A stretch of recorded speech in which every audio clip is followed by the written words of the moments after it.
विद्यार्थियों, आज हम व्याकरण के अंदर अनुच्छेद लेखन विषय को समझेंगे। अनुच्छेद लेखन किसे कहते हैं, इसको एक्सप्लेन करते समय मैं आपको बताना चाहती हूँ कि हम अपने मन के विचारों को कई बार विस्तार पूर्वक लिखते हैं, कई बार हम उसको संक्षेप रूप में भी लिखते हैं और कई बार हम हाँ, हूँ, न आदि का प्रयोग भी कर देते हैं। तो जब हम अपने मन के विचारों को विस्तार में लिखते हैं तब वो निबंध लेखन कहलाता है, और जब हम संक्षेप में अपने मन के विचारों को लिखते हैं तब अनुच्छेद लेखन कहलाता है। अब पारिभाषिक रूप में हम इसको समझ सकते हैं, आपस में एक दूसरे से संबंधित वाक्यों का एक ऐसा समूह जिसमें किसी बड़े विषय के एक भाग या उपभाग का वर्णन किया जाता है, उसे अनुच्छेद कहते हैं।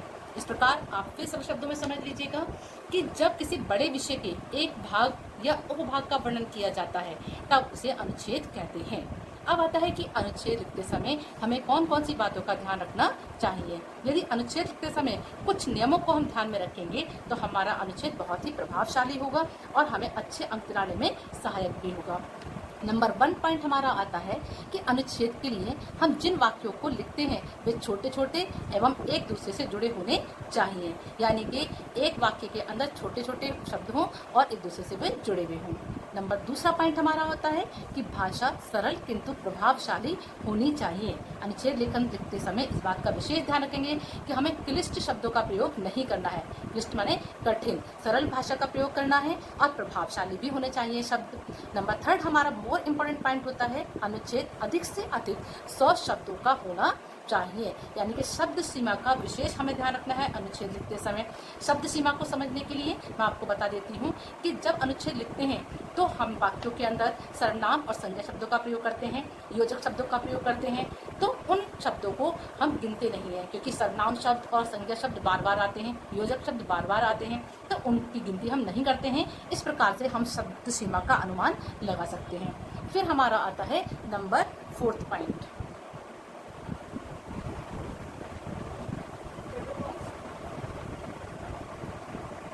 नंबर 4 पॉइंट हमारा आता है, अनुच्छेद में भूमिका व उपसंहार की आवश्यकता नहीं होती। इन दोनों चीज़ों की आवश्यकता हमें निबंध लेखन में होती है, अनुच्छेद लेखन में नहीं होती, क्योंकि अगर हम भूमिका के बारे में लिखेंगे और अंत में उपसंहार की बातें लिखेंगे तो ये अनुच्छेद की शब्द सीमा से ज़्यादा हो जाएगा। तो इसलिए अनुच्छेद में भूमिका और उपसंहार की आवश्यकता नहीं होती। नंबर 5 पॉइंट हमारा होता है कि जब भी हम अनुच्छेद लिखते हैं तो उससे संबंधित, उसके विषय से संबंधित यदि कोई उदाहरण हमको आता है, कोई कविता पंक्ति हमको आती है या सूक्ति हमको आती है, तो उसका प्रयोग हमें अवश्य ही करना चाहिए। इससे हमारा अनुच्छेद लेखन प्रभावशाली होता है और हमें अच्छे से अच्छे अंक दिलाने में सहायक भी होता है। तो इस प्रकार से अनुच्छेद लेखन बहुत सरल है और इसको हम ध्यानपूर्वक कुछ बातें इन पॉइंट्स को हम ध्यान में रखेंगे तो हम अच्छे अंक इसको लिखकर हम प्राप्त कर सकते हैं। अब एग्जाम्पल के तौर पर मैंने एक टॉपिक लिया है वायु प्रदूषण। आपको पता है कि शब्द सीमा हमें 100 या 110 शब्द से ज़्यादा नहीं लेनी है, तो इसको ध्यान में रखते हुए हमें लिखना है। संकेत बिंदु मैंने ले लिए हैं यहाँ पर, वायु का महत्व नंबर 1 पॉइंट, नंबर 2 वायु प्रदूषण के कारण व दुष्परिणाम। अब इन संकेत बिंदुओं की सहायता से यदि इस टॉपिक को हम लिखेंगे तो बहुत सरलता से लिख लेंगे। सबसे पहले हम वायु का महत्व देंगे। वायु, इसके अंतर्गत हम लिख सकते हैं कि वायु जीवन के लिए आवश्यक होती है। आज के समय में शुद्ध वायु का अभाव है, शुद्ध वायु ही जीवन के लिए आवश्यक है। अब हम इसमें लिखेंगे कि केवल मनुष्य के लिए ही शुद्ध वायु आवश्यक नहीं है, बल्कि मानव के साथ साथ जीव जंतु के लिए भी इस प्राण वायु का शुद्ध होना बहुत ही महत्वपूर्ण है। इसके बिना जीवित रहना असंभव है।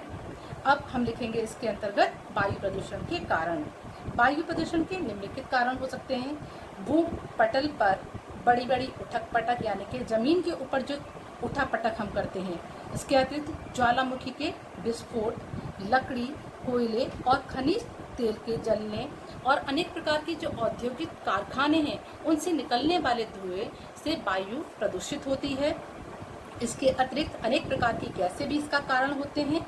ये गैसें वर्षा के जल में मिलकर गंधक का तेजाब बनाती हैं और जीवों को हानि पहुंचाती हैं। यानी कि कारण बहुत सारे आ गए। अब दुष्परिणाम कि इसके क्या क्या दुष्परिणाम होते हैं, तो उसके अंतर्गत हम लिख देंगे कि कुछ प्रदूषण जो है कारखानों के अंदर जो एल्युमिनियम के कारखाने होते हैं उनसे विषैली गैसें निकलती हैं, जिसके कारण जो है मनुष्य का जीवन खतरे में पड़ जाता है।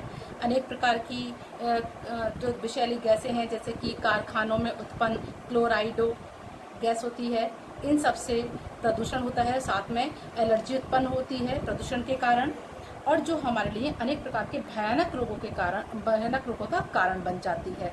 तो इस प्रकार के सेंटेंस हम दुष्परिणाम में लिख देंगे और अंत में हम लिखेंगे कि वायु को प्रदूषण से मुक्त रखना हर व्यक्ति का कर्तव्य है।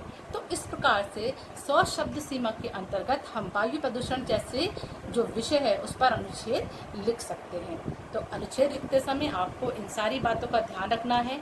जो विषय आपको दिए जाएंगे इन सारे पॉइंटों को ध्यान में रखकर ही आप उन विषयों पर अनुच्छेद लिखेंगे।